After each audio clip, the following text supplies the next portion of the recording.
Добро утро, секое утро и од мене. И мојот гостин Илија Максимовски. Илија, добре дојде во студиото. Да, поздрав за гледачите. Колеги, 30 и кусур години, ветерани во новинарството, зборуваме на тема политичари, професија за која не е потребен конкурс за вработување, една категорија граѓани заштитени како белите мечки. И се чини, еве ги следиме, ние сме таа генерација која помина и транзицијско новинарство, значи го памтиме стариот, како што зборувавме пред малку, делегатски систем, а ете го гледаме и овој така наречен демократски, либерален или систем на отворена пазарна економија. Меѓутоа, очигледно е дека работиме не одат како што треба да одат и покрај тоа што вежбаме 30 години плурализам. Ако бидеме денеска прогнозери на временската состојба во Македонија од аспект на политичкото, каква е твојата оценка? Какво е времето во кое живееме сега? Па тие 35 години кои што и ние двајцата и наши колеги новинари се во македонската политика толку блиску, меѓутоа сепак толку далеку да не влезат во политиката, што сметам лично за успех, ни даваат за право да бидеме критичари и нашето мислење некој да се обиде да го слушне и да го почитува. Јас сум песимист. Јас сум песимист затоа што едноставно состојбата во Македонија е све полоша и полоша. Во делот на раководењето со државата и во делот на онаа кадровска структура која што е и тема на денешниот разговор. Најнесериозното и најлесното е да се изберат политичари. Нас ни се случуваат такви работи, такви афери во државата, во делот на формирањето на државното раководство, мислам на изборите, парламентарните избори, потоа еве сега формирање на владата, до ниво кое што го намалува авторитетот на државата на меѓународно ниво. Сериозноста доаѓа после изборот на замениците на министрите, на пратениците. Јас би го проширил тој круг и на други државни функционери, да речеме во јавните обвинителства. Како лично гледаш? Вчера помина, нели, се изгласа со тие 62 фамозни мнозински гласови во собранието. Како гледаш на ова, јас би ја нарекол дрскост на овие кадри што се предлагаат? Згора на се, нели, па имаме министри и заменици министри. Значи, добиваме еден политички апаратус, еден бедем на политички партии кои се подалеку и подалеку од оние што ги гласаат. Личностите кои доаѓаат во македонската политика и оние што беа избрани и што досега, бидејќи јас сум сведок на сите досегашни состави на парламентите, на парламентарните состави на парламентите, и на владите кои што се менувале. Полоша влада, кадровска структура и полоша раководство на државната администрација, мислам дека до сега немало. Во вашата емисија јас ја следев од почетокот, ги дадовте биографиите на луѓето и сметам дека лошата работа и лошото раководење и последиците од тој лош избор досега допрва ќе се гледаат. Знаете, ние државното раководство, конкуренцијата на државното раководство му се другите државни раководства, на соседните европските земјите во светот со кои што тие треба да соработуваат. Македонските граѓани се наједноставното и можеби најголемата жртва од нивната неспособност. Јас зборувам неспособност бидејќи не може професор по физичко воспитување да биде добар министер или добар заменик министер или директор на финансиска некоја институција. Тоа кажува дека тоа не е битно. Битно е да му се најде место.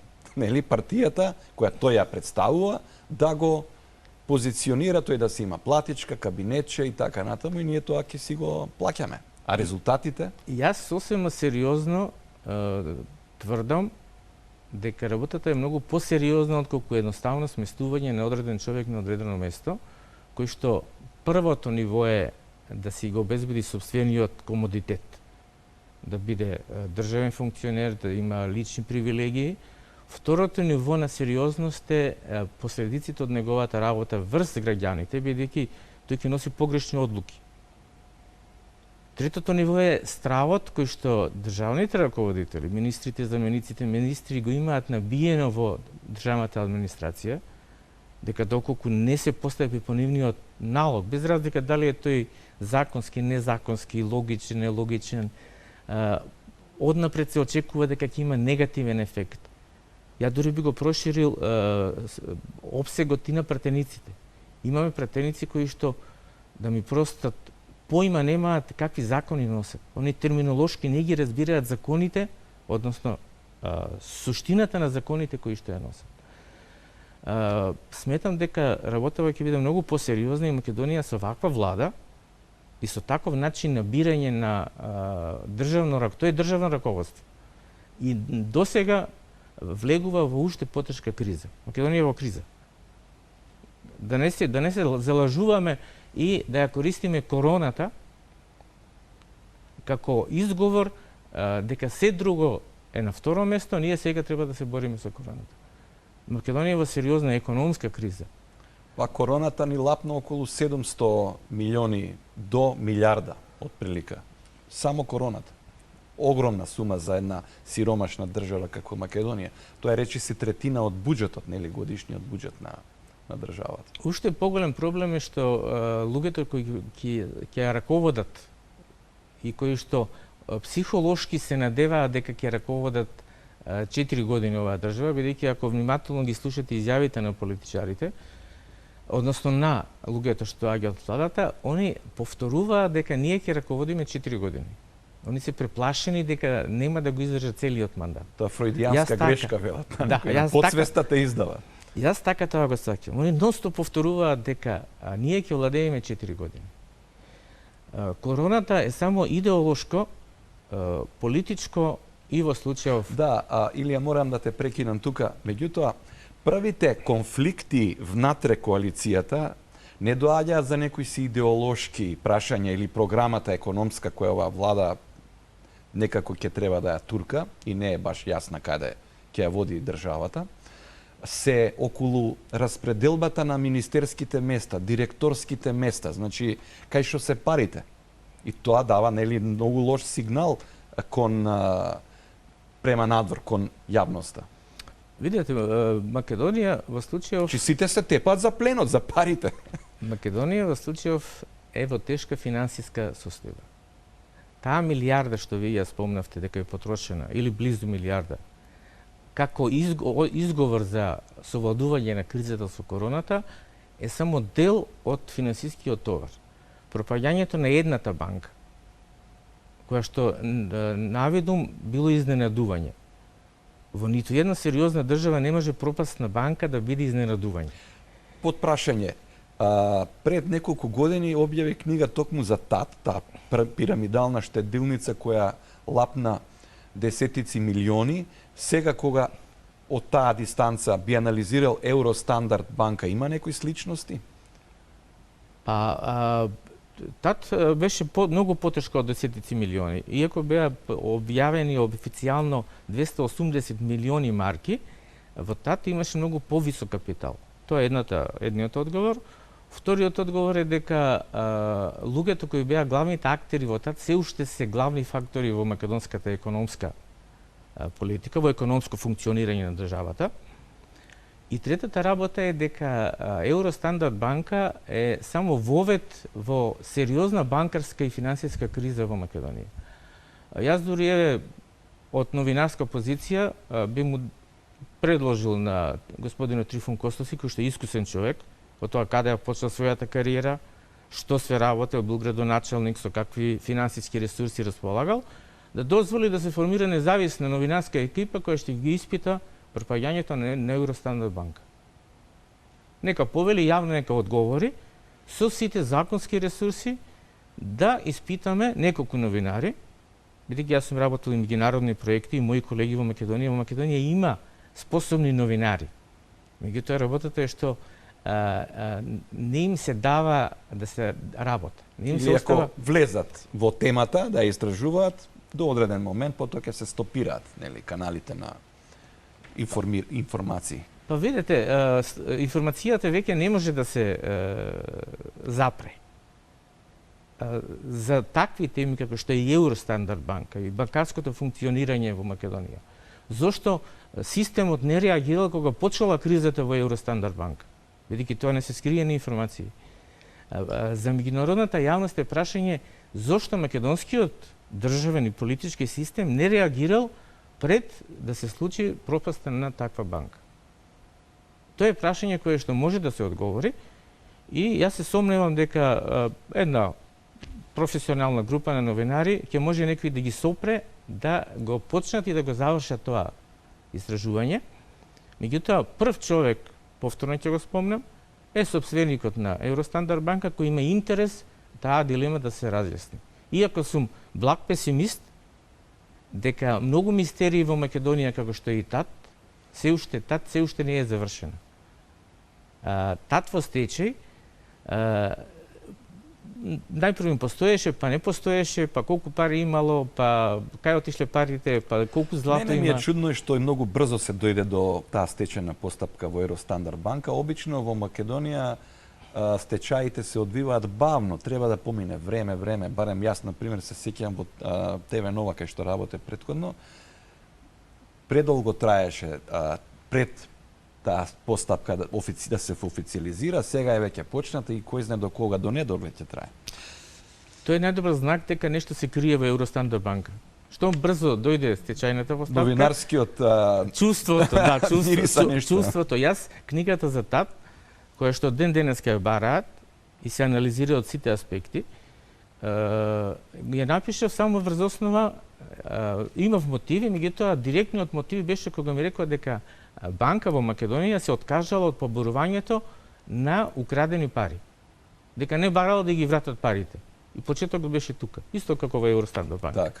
Но, кога зборуваме за кадровската политика, тоа е темата, како еден неискусен човек со 2-3 години искуство, со несоодветно образование, со без меѓународно искуство во банкарството, во финансиската политика, ќе може да се разбере и да го реши проблемот на Евростандард банка, а ја мислам дека уште банки во Македонија ќе пропаѓаат, бидејќи, според моите податоци, работејќи токму на Евростандард банка и на Народна банка на Македонија. Постојат некои документи кај што содржината е многу кратка, дека одредена правен субјект во банкарството без законски услови врши банкарска дејност. Ова нека биде провокација дека во делот на банкарството допрва следат урнебесни процеси. Потреси, значи, очекуваш.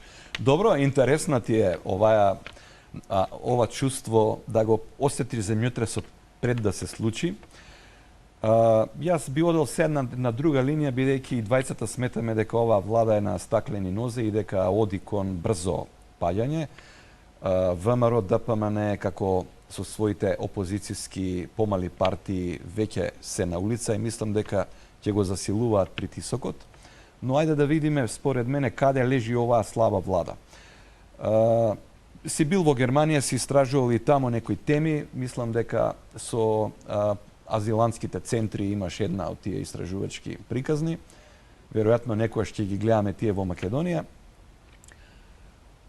За да се формира коалиција во некоја од европските сериозни земји, кои нели се демократски стабилни, како Германија, имаат еден голем рок на преговарања помеѓу партиите, да речеме зелените со социјалдемократите или големата коалиција социјалдемократите и демохристијаните. Потоа слободните либерали, зависи кој ќе влезе во игра за формирање на тој владин кабинет. Таму не преговараат главно кој ќе го држи тој ресор. Преговараат околу програмата. Овде ги прескокнаа тие преговарања околу програмата и мислам дека тоа е една од главните причини зошто ќе пука оваа коалиција. Што мислиш ти? Кај се слабите темели на оваа влада? Целта на европските политички партии, поставено е свој голем авторитет, е авторитетот на партијата. Во Македонија целта на членството во коалицијата е профитерство. Не е никаква тајна дека Македонија е корумпирана, ако не е едно од најкорумпираните земји во светот. На листите кои што ги објавуваат, ние сме буквално во врвот на корумпираните земји во Европа и во светот. Ја не знам зошто ние 30... Па дури има еден термин во Македонија вирее ендемска корупција, значи наша, со вкоренета во традицијата. Во Македонија сме во блиску до став да се помириме дека дека корупцијата владее со државата. Градењето оваа влада е толку лоша и толку слаба што сите нивни изјави наместо да предизвикуваат стабилност кај граѓаните, без разлика за што се работи, еви за последниве дискусии со релациите со Бугарија, околу историските Гоце Делчев, дали бил бугарин или бил македонец и така натаму. Сите изјави што доаѓаат од владата се толку лошо конципирани, толку лошо пласирани и носат толку лоша содржина дури, која што не може да се окријат, што наместо да внесе и да најави мир во државава, мирно чувство кај граѓаните, таа најавува немир. Последните изјави што денеска, вчера, овие денови беа пласирани, без разлика за што се работи, се лош, не се лош на маркетинг. Концептот е толку лош со честни исклучоци, бидејќи јас сум во дилема дали владата не можеше да ги задржи старите и добри кадри, имаше таму добри министри, имаат, оти видете, би било премногу несериозно да се помисли дека во таа коалиција, предводена Социјалдемократскиот сојуз, која некојаш била сериозна партија, или во целата држава нема способни професионалци кои што и како непартиски луѓе би превземале да водат одредени сектори во владата. Факт за тоа е дека имаме луѓе од оваа држава кои што одат во странство и остануваат таму. Ако една Италија, една Германија ги користи услугите, ќе кажам, професионални, интелектуални, лични на наши луѓе, на луѓе од Македонија, зошто нашата влада не би ги земала тие луѓе да работат? Туку земаат луѓе кои што се необразовани соодветно, немаат искуство, дури имаат и лоша персонална биографија. Имаме луѓе што се осудувани. Да, ама еден проблем е никој не сака тој што има нели здрав разум и што држи до себе, до принципите, до некој свој вредносен систем, не сака да се фати за жешкото железо, оти ќе се изгори. Очигледно е, во моментов имаме жешко железо. Бројчаникот немилосрдно отчукува нули. Значи, задолжени сме сите. Тоа е сериозен проблем. Тогаш нивниот мандат ќе трае многу кратко. Еве, земете на пример, сега треба да одржувате администрација, да одржувате во кондиција, требаат пари, требаат ресурси. Проблеми уште во старт со правење платформа за онлайн настава. Доцниме во тоа. Еве ти, на пример, сега се вршат брзи обуки за наставниците, меѓутоа никој не ги обучува децата. Тие се заборавени во приказнава. Се све проблеми кои бараат, имате трпение. Немаме ние трпение, треба да ги решиме тие проблеми. Децата треба некаде да бидат згрижени. Ако веќе разговараме за учебната година, тоа е актуелно. Учебната година требаше да биде готов концептот пред 6 месеци. Да се формираат тимови кои што ќе знаат, кои што ќе соработуваат со други држави, каде што имаме редовна настава, па нема толку голем процент на корона, на смртни случаи, на нови случаи и така натаму. Меѓутоа, кај нас се прави тоа кампањски и се мисли дека за 2 недели или за 3 недели треба да се реши проблемот и дека ќе се реши. Вие рековте немаме наставници, па немаме ни компјутери. Дел од делот децата и делот семејствата кои што треба своите деца да ги пратат во училиште, во градинка и така натаму, не само што немаат компјутери, туку тие се чудат како да преживеат во Македонија. Јас зборував со еден представник на ромската заедница од Скопје и му велам што правите вие, како се подготвувате за онлайн настава. Па рече доста деца добија таблети, меѓутоа проблем е немаат интернет. Значи вие сте му дале нешто кое не може да го користи и сега да не живееме во заблуда. Играчки практично добија. Да не живееме во заблуда, тоа се несериозни и опасни експерименти и како што се направио лоши експерименти во многу сектори, така овој експеримент многу скапо ќе плати оваа држава. Односно луѓето кои што живеат во неа. Бидејќи ќе имаме слободно ќе кажам, тоа го мислат и луѓето кои што го разбираат образованието, а кои што за жал ги нема во јавноста или не ги пуштаат, ќе имаме инвалидни информации. Ова се извинувам, инвалидни генерации. Бидејќи експерименти со образование се рамни на уништување на не уништување, меѓутоа на деградација на една држава.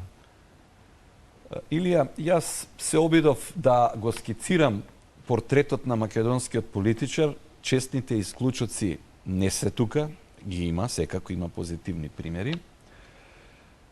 И еве, отприлика резултатите од секоја работа се мерливи, освен за политичарите. Тие не сакат да им го мерат, нели, тоа на што го не направиле.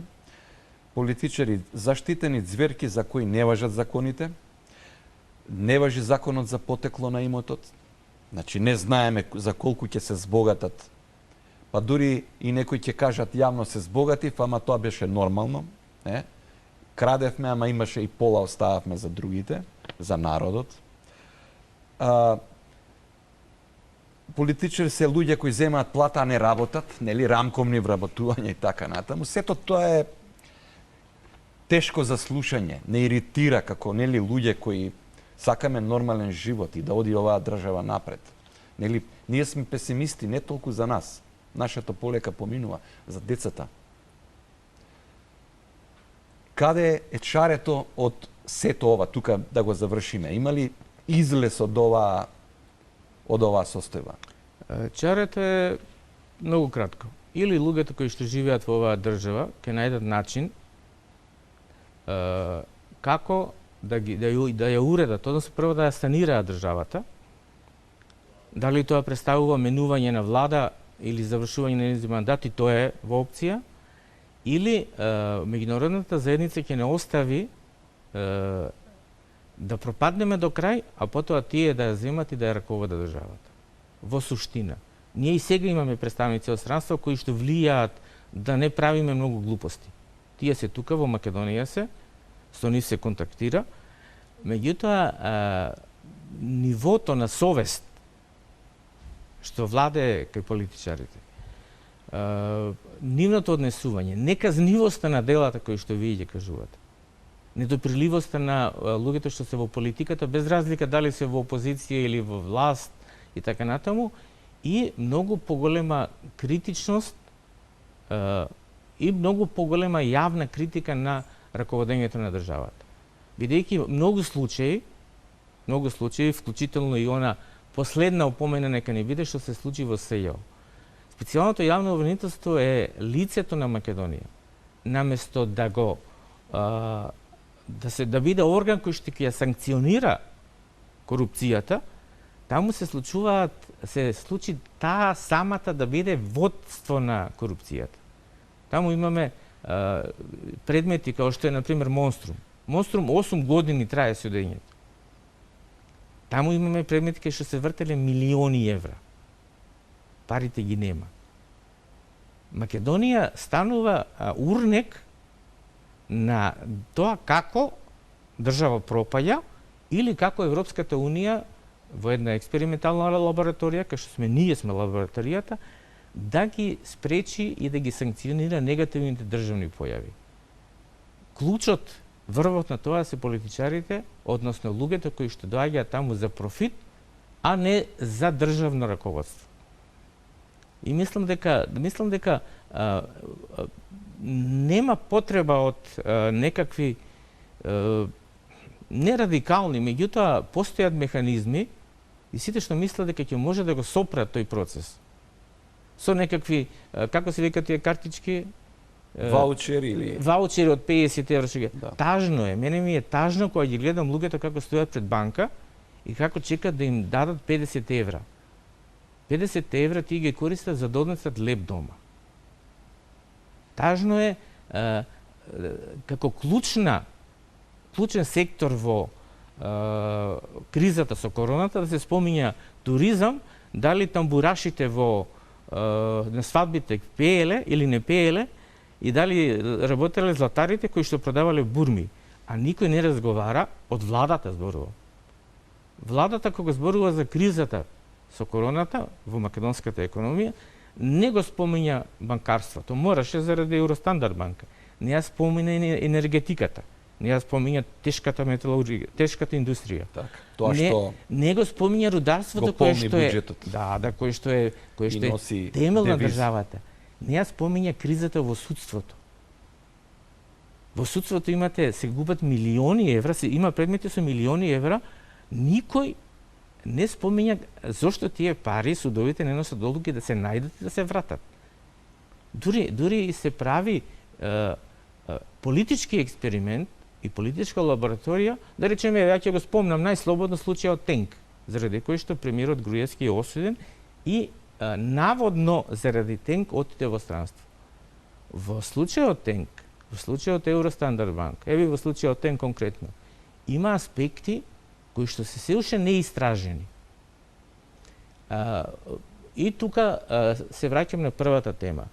Поставувајќи неспособни, необразовани, неискусни луѓе на одредени клучни државни позиции, формираната група на луѓе во политиката, интересни групи, групации, да ќе ги кажам мафија, тоа во светот така се вика и кај нас така Мораме се вика. да привршуваме, Илија.